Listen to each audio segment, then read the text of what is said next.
జై. ఆది నారాయణ ఓం నారాయణ ఆది నారాయణ ఓం నారాయణ ఆది నారాయణ ఓం నారాయణ ఆది నారాయణ ఓం నారాయణ ఆది నారాయణ ఓం నారాయణ ఆది నారాయణ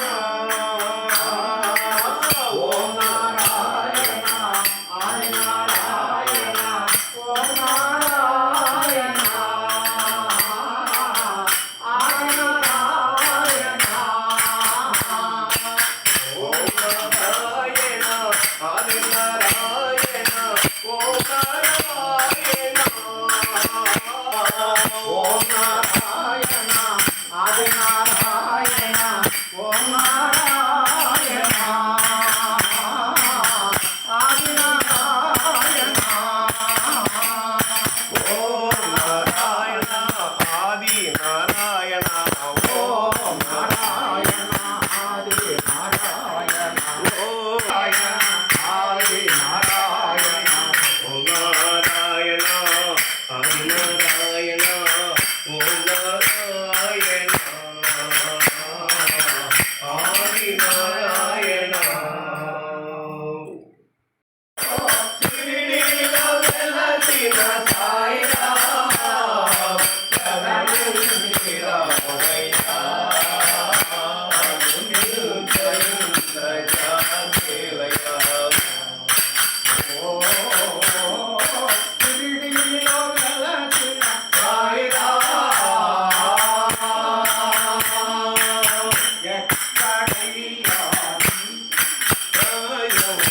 ఎక్కడయ్యా నీ కన్ననాయం సక్కనయ్యా మా కొడుకుహన్యం ఎక్కడయ్యా నాయం సక్కనయ్యా మా కొడుకుహన్యం ఒక్కసారి నిన్నుగాంచు పుణ్యం ఒక్కసారి నిన్నుగాంచు పుణ్యం ఒక్కసారి నిన్నుగాంచు పుణ్యం ఒక్కసారి నిన్నుగాంచు పుణ్యం దక్కితే చాలు నా జన్మ ధన్యం దక్కితే చాలు నా జన్మ ధన్యం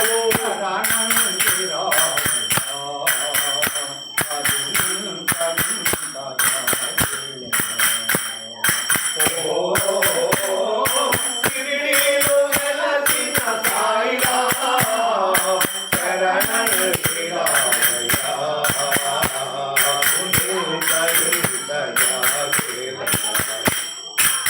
నిన్ను చూడా మనసాయ స్వామి నన్ను చూసి నవ్విందిలేమి నిన్ను చూడా మనసాయ స్వామి నన్ను చూసి నవ్విందిలేమి నిన్ను చూడా మనసాయ స్వామి నన్ను చూడా నవ్విందిలేమి నిన్ను చూడా మనసాయ స్వామి నన్ను చూసి నవ్విందిలేమి వెన్ను తట్టి వెదతీర్చవేమి వెన్ను తట్టి వెదతీర్చవేమి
समर्थ सद्गुरु साईनाथ महाराज की जय। भगवान श्री वेंकटेश्वर महाराज की जय।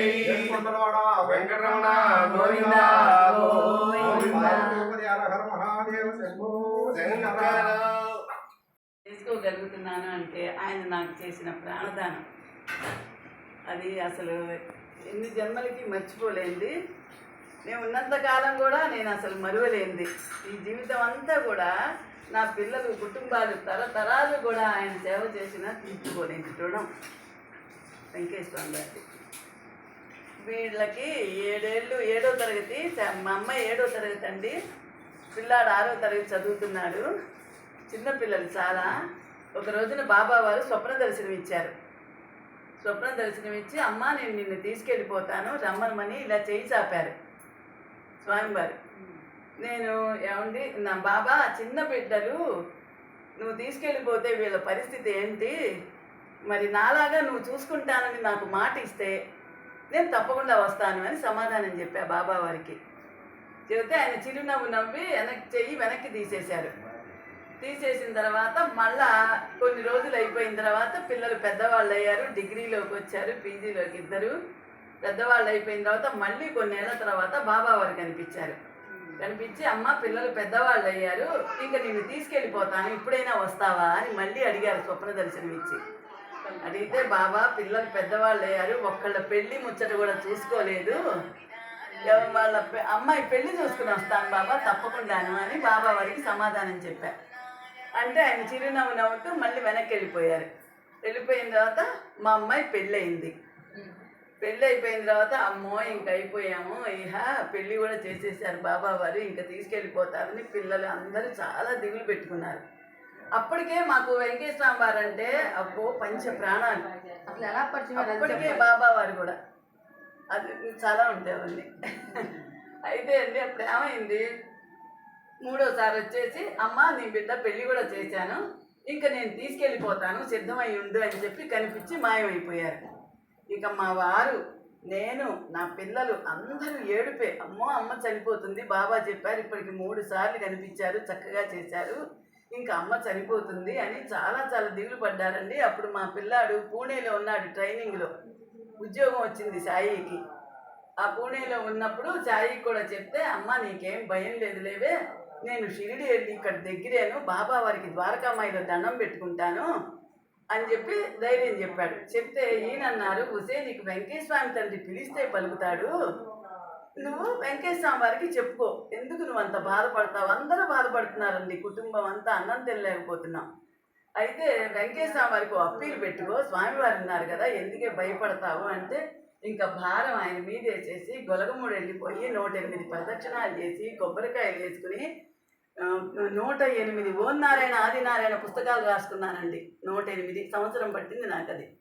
అంతకుముందు నుంచే నేను రాస్తున్నా. ఆ 108 పూర్తి చేసేసి స్వామివారి దగ్గరికి వెళ్ళి, నాయన నువ్వు నిజంగా సత్యవంతుడు అయితే నన్ను కాపాడు, బాబా వారు నాకు ఇలా దర్శనం ఇచ్చారు, నువ్వేం చేస్తావో తెలీదు, నన్ను చల్లగా కాపాడు నాయన అని దండం పెట్టుకున్నానండి. అప్పటికి సాయిగాడు షిరిడి వెళ్ళిపోయి ద్వారకామాయిలో, బాబా మా అమ్మని ఒక 4 ఏళ్ళు ఉంచు నాయన అని దండం పెట్టొచ్చాడు ద్వారకామాయిలో. ఫోన్ చేసి చెప్పాడు, ఓరి నీ పెనం మించి పొయ్యిలో పడ్డట్టు అయిపోయింది, 4 ఏళ్ళు ఉంచడం ఏంట్రా, మా అమ్మని కొన్నేళ్ల పాటు అలా ఉంచు తండ్రి, మాకని దండాలు పెట్టాల్సింది, మా అమ్మని కాపాడమని 4 ఏళ్ళు ఉంచమంటాం ఏంట్రా అని ఇంకా దిగులు ఎక్కువైపోయింది. ప్రతిరోజు నేను చస్తూ బతకాలి భయంతో అని వాడిని కేకలేసి, లాభం లేదు, నా వెంకటేశ్వర తండ్రి దగ్గర పెట్టుకోవాల్సిందే ఈ సమస్యలని స్వామివారి దగ్గరికి వెళ్ళి ఆయనకి ప్రదక్షిణ నమస్కారాలు అన్నీ చేసుకున్నానండి. ఎంత బాగా చేశాను అంటే నాకే తెలియదు ఆ వెంకటేశ్వర వారికి. చేసిన తర్వాత ఒక రోజున బాబా గుడికి వెళ్ళి, నాయన ఇంకా నువ్వు తీసుకెళ్ళిపోతానన్నావు, ఒక్కసారి నేను నీకు 108 ప్రదక్షిణాలు చేసుకుంటానని ముత్యాలంపాడు బాబా గుడిలో 108 ప్రదక్షిణాలు చేసుకున్నానండి. ఆయనకి దండం పెట్టుకుని ఇంటికి వచ్చి ఇట్లాగే కూర్చున్నానండి ఈ స్టూల్ మీద. ఇంకా అంతే, ఈ స్టూల్ మీద నుంచి ఇంకా లేవలేకపోయా. అందరూ పట్టుకుని, పక్కిల్లు లాగా ఉంటుందండి హిమబిందు హాస్పిటల్, ఆ హిమబిందు హాస్పిటల్కి ఆటోలో ఎక్కించి ఆవిడ దగ్గర చేర్పిస్తే ఆవిడ ఒంటి మీద చెయ్యి కూడా వేయకుండానే, అమ్మో ఎంత పెద్ద గడ్డ ఉందో, ఇలా పొట్ట మీద చెయ్యేసి ఎంత పెద్ద గడ్డ ఉందోనమ్మా, వెంటనే మీకు ఆపరేషన్ చేసేసేయాలి స్కానింగ్ చేసి అని చెప్పింది. చెప్తాను ఇంకా ఇంటికి పంపించలా, ఆ పట్టుకు తీసుకెళ్ళిన వాళ్ళని హాస్పిటల్లోనే జాయిన్ చేసేసారు. ఇంకా ఆపరేషన్ చేసేటప్పుడు అండి మీరు నమ్మరు, స్వామివారి తండ్రి సాక్ష్యం, ఎన్నో నాంపల్లి బాబా చరిత్రలు చదివాను, వెంకటేశ్వర వారి చరిత్రలో చదివాను. అమ్మ నీకు టైం అయిపోతుంది ఇంకా వచ్చేసే అంటే ఎలా కాపాడారు.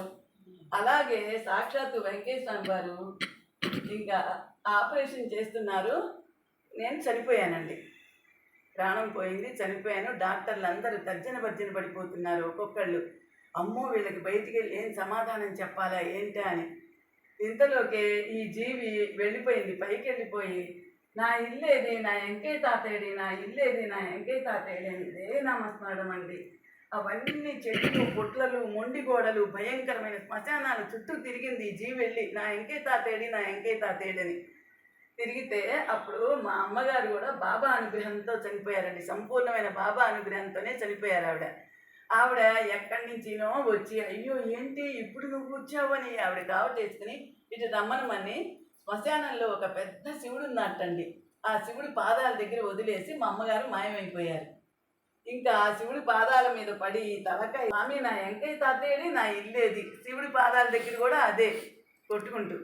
అప్పుడు ఆ శివుడు ప్రత్యక్షమై అరిచేతిలో నన్ను నిలబెట్టి అమ్మా నీకు ఇలా ఆపరేషన్ చేస్తున్నారు, నీ ప్రాణం పోయింది, ఇదిగో నీ జీవిని మళ్ళీ నీ శరీరంలోకి పంపించేస్తున్నానని చెప్పి ఆ శివుడు ఇలా హాస్పిటల్ దగ్గరికి వచ్చి ఇలా వదిలేశారండి ఏటవాలుగా. నాకు ప్రాణం వచ్చింది. ప్రాణం వచ్చాక ఆ తర్వాత వాళ్ళు బయటకు వచ్చి నేను కోలుకున్నాక ఆ గడ్డ తీసేశాక అది పై రిపోర్ట్కి ఇచ్చి అది క్యాన్సర్ కాదు అని తేలిన తర్వాత ఆ హిమబిందు డాక్టర్ గారు నన్ను కావటేసుకుని ఎవరిని కొలుస్తావు నువ్వు అని అడిగింది ఆవిడ. ఎంత వండర్ జరిగిందో తెలుసా అమ్మా, ఇది రిపోర్ట్ వచ్చిన తర్వాత చెబుదాం అనుకున్నాను తల్లి, నువ్వు చనిపోయావు, మేమందరం అడిగిపోయాము, కానీ ఎలా వచ్చిందో తెలియదు, మళ్ళీ నీ శరీరంలోకి ప్రాణం వచ్చింది, బీపీలు అన్నీ ఆగిపోయినాయి, డాక్టర్లు అందరం తెల్లమోహం వేసాము, నువ్వు ఏ దేవుడిని ఆరాధిస్తావమ్మా అని అడిగితే ఇలా గొలగమూడి వెంకటేశ్వర స్వామి గారండి అని చెప్తే ఆవిడ ఆశ్చర్యపోయి ఆ మహానుభావుడు కూడా ఆవిడ ఆయన్నే నమ్ముకునింది, ఇంత వండర్ చేశాడా ఆయన నీకు అని. అదేండి స్వామివారు నాకు అలా ప్రాణం పోశారు. బాబా చెప్పినట్టు బాబా వారు తీసుకెళ్ళిపోయారు. ఈయన్ని శరణన్నందుకు కాపాడమని అది కరెక్ట్గా 4 ఏళ్లకే జరిగిందండి. 4 ఏళ్ల దాకా మా అమ్మను ఉంచమని ద్వారకామాయిలో దండం పెట్టాడు కదా, కరెక్ట్గా 4 సంవత్సరాలు అయిన తర్వాతే అసలు ఇది ఎవరు నమ్మరండి, నమ్మలేని నిజాలు, ఇలాంటి అద్భుతాలు నా జీవితం నిండా ఉన్నాయి. స్వామివారు చేసింది, వెంకటేశ్వర స్వామివారు చేసింది. అది ఈ జీవితం ఆయన ప్రసాదించింది కాబట్టి జన్మలన్నీ కూడా ఆయన సేవకే నేను అంకితం అనుకున్నాను. ఆ స్వామివారి సేవలోనే ఉన్నాను కదండి. ఆయన నన్ను కాపాడకపోతే మళ్ళీ ఇంకా అంత చేసిన ఆయనకి లౌకికంలోకి వచ్చి అవి ఇవి అని నాకు చేతనైన సహాయము, నాకు చేతనైన భజన ఆయన్నే నమ్ముకుంటూ వాళ్ళనా ఫస్ట్ ఆరాధన గొలగమూడి వెళ్ళి ఆయన 108 ప్రదక్షిణాలు చేసుకుని ఆయన ఫోటో తీస్తే ఇంట్లో శ్రీవల్లభుడి పన్నం, వెంకటేశ్వర తండ్రి పన్నం, ఆయన తంబూర పట్టుకుని ఉజ్జయిని మహాకాళేశ్వరుడి పన్నం, అలా అన్నీ పడేవండి స్వామివారి దాంట్లో. గులాబీలో కూడా